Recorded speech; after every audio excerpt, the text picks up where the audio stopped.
सावन के महीने में ये उपाय कर लिया तो आपके घर से दरिद्रता दूर होंगी। हमने ये उपाय आपको पिछली कथा में बताया था। आज होती है जितना छोटा शिवलिंग होता है, शास्त्र कहता है वो उतना उतना फल प्रदान करता है, उतना उतना आनंद देता है, उतना उतना सुख वो प्रदान कर देता है। जितना छोटा शिवलिंग होगा उतना उतना आनंद वो प्रदान कर देगा। आप घर में जो शिवलिंग है उसको 10 दिन स्नान नहीं कराओगे, चलेगा। 15 दिन स्नान नहीं कराओगे, चलेगा। आपने 10 दिन बेलपत्र नहीं चढ़ाई, चलेगा। आपने 15 दिन उसको चंदन नहीं लगाया, चलेगा। आपने भोग नहीं लगाया, चलेगा। आपने शंकर जी की आरती नहीं करी, चलेगा। पर घर में शिवलिंग होना चाहिए।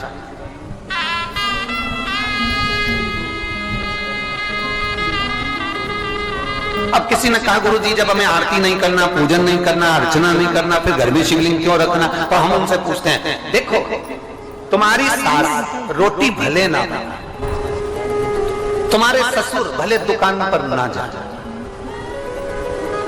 भले ना जाए, पिता भले दुकान पर जाए ना जाए, माँ भले रोटी बनाए ना बनाए, माँ भले पोछा लगाए ना लगाए, पर ईमानदारी से बोलना, जितने यहाँ बैठे हो और जितने आस्था चैनल पर सुन रहे हो, जितने यूट्यूब फेसबुक पर श्रवण कर रहे हो, लाखों की संख्या में जितने जितने पंडालों में बैठे हुए हो, मंदिर के प्रांगण में बैठे हुए, विचार करना जरा कि भले वो काम ना करे, भले माँ रोटी ना बनाए, भले वो कुछ नहीं करे, भले वो पिता दुकान पर भी ना जाए, परंतु उनका बैठे रहना भी हमारे जीवन का कल्याण कर जाता है। उनके बैठा रहना, घर में जब तक माँ है ना, भले बुजुर्ग है, बैठी है ना, उसके रहने से धमक है। कोई अंदर नहीं घुस सकता, कोई आ नहीं सकता, डर लगता है लोगों को। जरा सी अम्मा बैठी है, माँ बैठी है, दादी बैठी है, कोई तुरंत बोल देगी। बहुएं अपने काम में लगी रहती है, पर घर में बुजुर्ग माँ की धमक होती है, घर में बुजुर्ग पिता की धमक होती है, घर में बुजुर्ग दादी की धमक होती है, घर में बुजुर्ग दादा की धमक होती है। भले वो कुछ नहीं करती, पर बैठी रहेगी ना, उतने में उसकी धमक है। कुछ ना करे तो भी धमक है। मेरे शंकर भगवान को तुम आरती करो मत करो, मेरे शंकर भगवान को तुम बेलपत्र चढ़ाओ मत चढ़ाओ, मेरे शंकर भगवान को तुम जल चढ़ाओ मत चढ़ाओ, पर अपने घर में एक शिवलिंग होना चाहिए और प्रयास करो कि भगवान शंकर तुम्हारे घर में रहे। बोल बम का नारा है, शिव तुम्हारे घर में रहे। हमने पहले एक बात कही थी, जब थोड़ी सी भी तकलीफ आती है तो सबसे पहले अपने घर में जो शंकर का शिवलिंग है मुझसे कहते हैं प्राथमिक उपचार केंद्र। प्राथमिक उपचार केंद्र का मतलब क्या है कि यहाँ पर थोड़ा बहुत इलाज हो जाएगा, बाकी फिर दूसरे बड़े हॉस्पिटल में इसको रेफर कर दिया जाएगा। थोड़ी सी तकलीफ आई तो तुम दौड़ के यहाँ कुबेरेश्वर तो आओगे नहीं, थोड़ी सी तकलीफ आई तुम दौड़कर उज्जैन तो जाओगे नहीं, थोड़ी सी तकलीफ आई तो दौड़कर तुम काशी तो जाओगे नहीं, थोड़ी सी तकलीफ आई तो तुम दौड़कर सोमनाथ तो जाओगे नहीं। इसलिए अपने घर में प्राथमिक उपचार केंद्र रखो, अर्थात एक शिवलिंग अपने घर में रखो। थोड़ा सा दुख आया और तुमने एक लोटा जल चढ़ाया और आचमन कराया,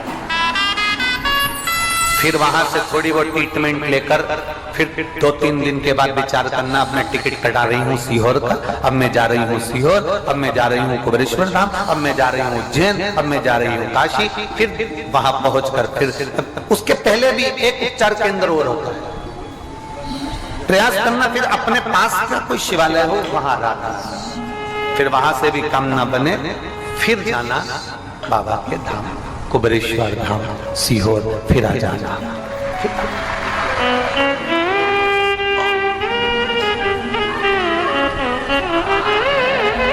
बहुत सारे लोग सावन के महीने में, बहुत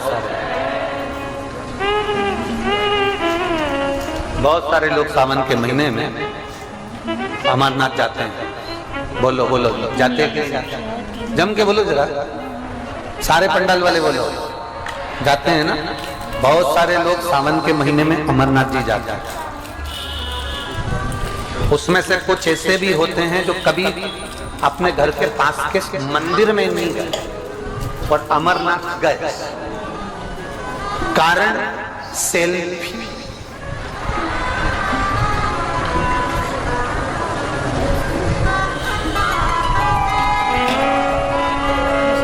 कभी अपने पास के शिवालय में नहीं गया, कभी अपने घर में जो शंकर का शिवलिंग है उसकी हाथ जोड़कर कभी चंदन नहीं लगाया, अगर ये 3 उंगली का मात्र स्पर्श कर कर उस शिवलिंग को टच कर कर उस अमरनाथ को याद कर लेता तो 7 दिन के अंदर अमरनाथ बाबा भी तुझे स्वप्न में आकर दर्शन देकर चला जाएगा। मां शिव महापुराण का कुमार खंड उठाकर पढ़िएगा, गीता प्रेस गोरखपुर की शिव महापुराण का कुमार खंड उठाकर पढ़ोगे तो उसमें वर्णन आता है, जिस दिन तुम्हें स्वप्न में आपका गुरु हंसता हुआ नजर आ जाए, जिस दिन स्वप्न में भोलेनाथ भगवान शंकर या शिवलिंग तुम्हें हंसता हुआ नजर आ जाए, जिस दिन स्वप्न में तुम जिस गुरु को भजते हो, तुम जिस गुरु का स्मरण करते हो, तुम जिस गुरु को बहुत मानते हो, वो तुम्हें हंसता हुआ दिख जाए। कभी स्वप्न में देवादिदेव महादेव हंसते हुए दिख जाए, कभी स्वप्न में तुम्हें शंकर का शिवलिंग हंसता हुआ दिख जाए, कभी स्वप्न में तुम्हें नंदी हंसता हुआ दिख जाए, समझ लेना कि कहीं ना कहीं से खूब अच्छी खबर हमको मिलने वाली हो। 15 दिन के अंदर 15 दिन के अंदर हमें अच्छी खबर मिलेगी, ये निश्चित है, क्योंकि शंकर हंसा है, गुरु हंसा है, नंदी हंसा है, शिवलिंग हंसा है, मुस्कुरा। कुमार खंड शिव महापुराण गीता प्रेस गोरखपुर पढ़ो उठाकर, उसमें मिलेगा।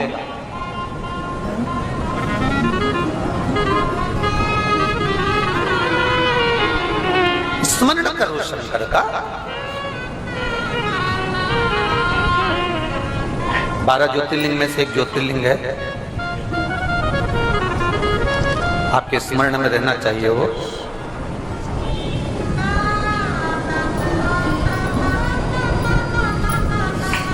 जिसको नागेश्वर ज्योतिर्लिंग कहा जाता है।